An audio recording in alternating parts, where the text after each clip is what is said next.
kang ele ug miingon, ania ako, kay nagtawag ka man kanako. Si Eli miingon, wala, ania ako, kay nagtawag ka man kanako.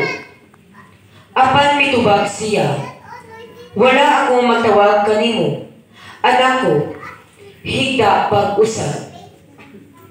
Karon si Samuel wala pa makaila sa Ginoo, ni ang pulong sa Ginoo gipahayag kaniya. Ang Ginoo mitawag pag-usab kang Samuel sa ikatulo. Ug mibangon siya ug miadto kang Eli ug miingon, ania ako, kay nagtawag ka man kanako. Ug si Eli nakasabot nga ang bata gitawag sa Ginoo. Busa miingon si Eli kang Samuel, lakaw o katulog sa kung magtawag siya kanimo. Tubaga siya, sulti Ginoo, kay ania ang imong sulugoon na mati.